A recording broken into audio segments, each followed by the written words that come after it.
Hello, welcome to Cube 57. I'm Dr. Laura Murillo, President and CEO of the Houston Hispanic Chamber of Commerce. Today, we have Houston legend, Dr. Renu Khator, Chancellor of the University of Houston, who's joining us today. Let's welcome her. Good morning. Thanks for being with us. Good morning. Well, congratulations. You know, we've identified several people from the Houston area who we believe have made a real impact. Clearly, you are one of them, and as a proud alum from the University of Houston, not once, not twice, but 3 times, I'm especially proud of our University of Houston. Well, thank you. I'm very proud of the university, but I'm very proud of our graduates, you including. Thank you so much, Dr. Khator. Well, it's been a whirlwind for you. I know you and I kind of took our positions around the same time, about 10 years ago. And I can certainly say the University of Houston is not the same place it was before you. I know you still have many things on the horizon, but let's get started with, you know, some of your major accomplishments that you're most proud of in terms of your trajectory. I think I would say out of everything we have done, I feel that when alumni say that I'm proud to be a University of Houston Cougar, yes, and I'm proud to stand tall and proud to say so, I think that just sums it up for me, and that's my biggest reward. You know what, you're right, Dr. Khator. I try to go to as many of the football and basketball games as possible, and it brings me such joy to see people wearing University of Houston shirts, caps, and they're so proud, and they see you walk by and they're screaming and yelling. And that's certainly the environment we wanted. I know as a former person who worked there for 15 years, to know that you've got Red Fridays for staff and that they're proud whether they went to school there or not. Right. It's the culture that you have been able to establish with your faculty, with the staff, and the students. Well, that just, I think what you said just sums it up for me and why I keep on working hard. Yes. Because, you know, think about Houston. Houston is the 4th largest city, can do Spirit City. I just can't even imagine Houston having a university that is not absolutely Tier 1. And that was the desire, that was the fight that brought me here. Yes.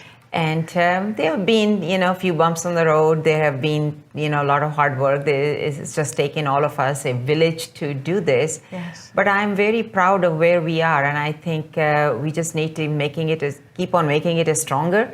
Yes. Because Houston deserves an absolutely top-notch Tier 1 public research university. Yes, and it's the city's university, as many call it. Not only that, from an academic standpoint, Tier 1, but also that you've been able to pull off certainly a strong alumni base, and with our sports, the naming of the TDECU Stadium, soon the Fertitta Center.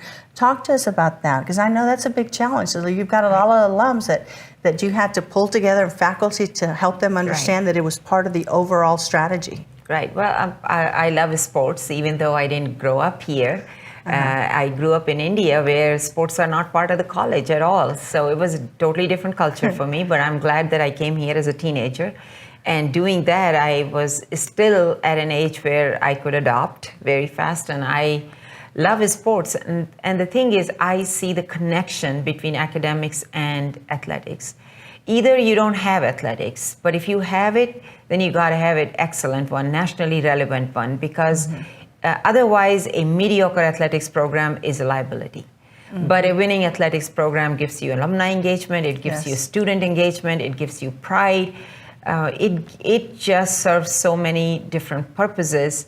I think I just can't imagine for a university having one tire that's of truck and one tire that's of bicycle, and we think that we can have a smooth road ahead. I just want to see excellence both places. So yes, we have put about nearly $300 million in athletic facilities, trying to just get them to a place where they should be.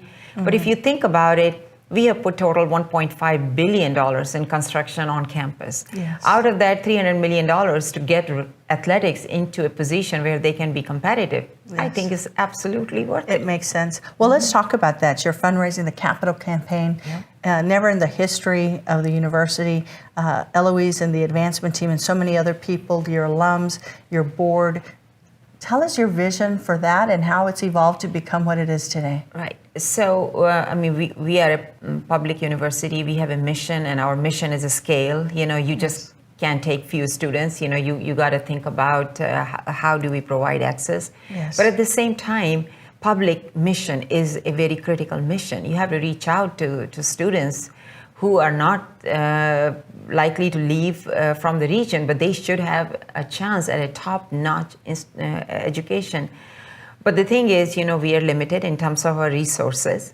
I feel that Houston, the location, the city, is our biggest endowment. Absolutely. And we just said, okay, if you're going to have a dream and if you're going to need resources to fulfill that dream, you can make one of those two things non-negotiable. What is going to be non-negotiable? Will it be the dream or will it be the resources? And we realized in the city of Houston, you cannot not pursue your dream. So we made our dream to building a tier 1 top-notch institution for everybody, a dream, and then we thought, okay, if that's the case, let's just figure it out how we are going to get the resources to do that. And it is an incredibly philanthropic city, as we all know. And sure enough, we haven't had a campaign in 25 years, but we decided let's just do a campaign, and we just didn't hire anybody to tell us what the goal should be. I like B, I don't like M, when it comes to capital campaign. So we decided to go for $1 billion. And thanks to Houston, thanks to alumni, thanks to friends who did not go to the university, who realized the value of the university for the city of Houston, we are closing in on our $1 billion target 2 years ahead of the schedule. Very good. But then I have expanded the target. Yes, always expanding that target. We'll be right back.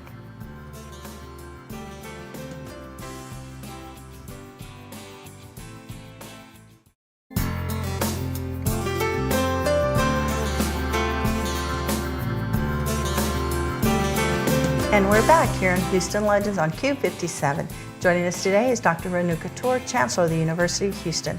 Well, let's welcome you back again to our second portion here. And, so many people know of the University of Houston today, as you mentioned, that perhaps were not engaged before, but definitely are.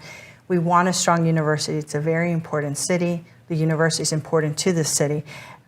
From your standpoint, when you came to this town, you didn't know it before. No. But you saw the vision, I imagine, and you've been able to execute on it. But what has surprised you in your tenure? So first time when I got a call about this position here at the University of Houston, I said, I don't know much about the university. I'm not interested. I was in Florida.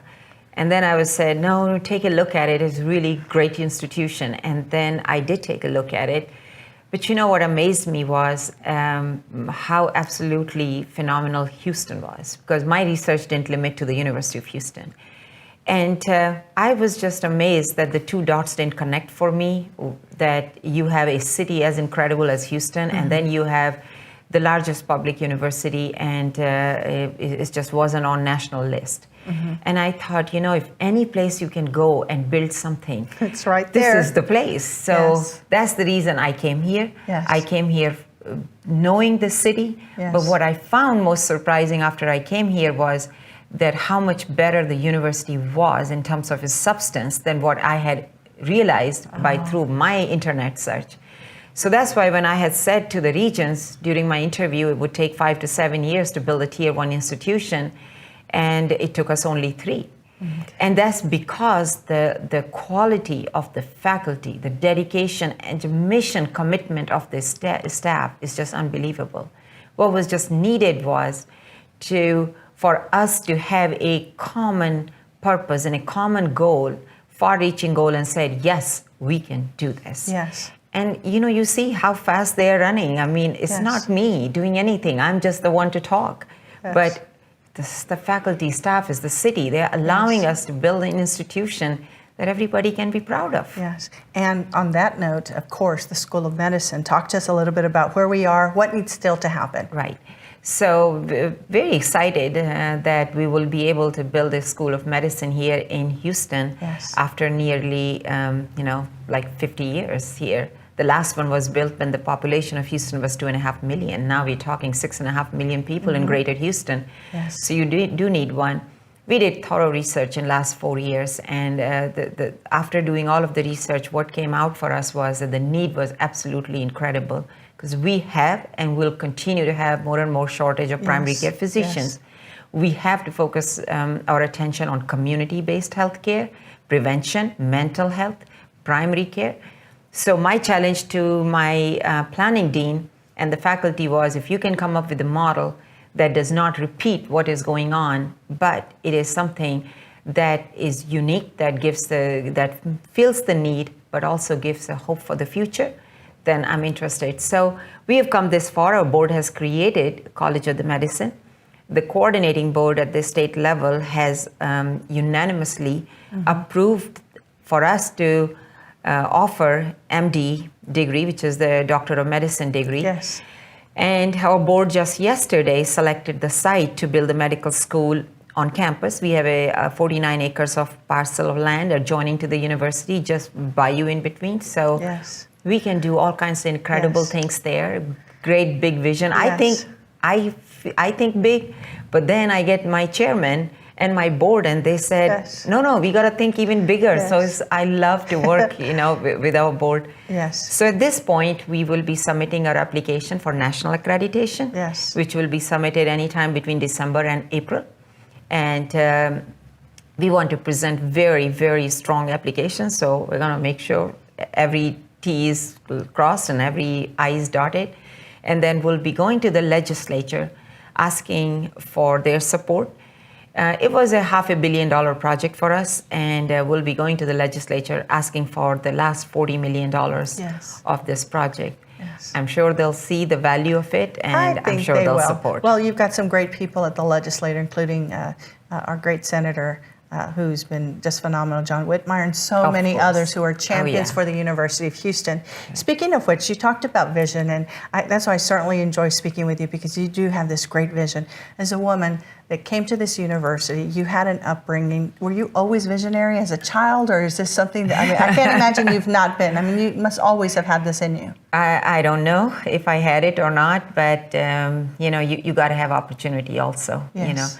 So I grew up in India, of course, in a very, very, very small town, and I've never seen a woman at that kind of head position, as well as I had never seen a woman actually go to school after marriage. And when I had an arranged marriage as a teenager, I just thought my life was over.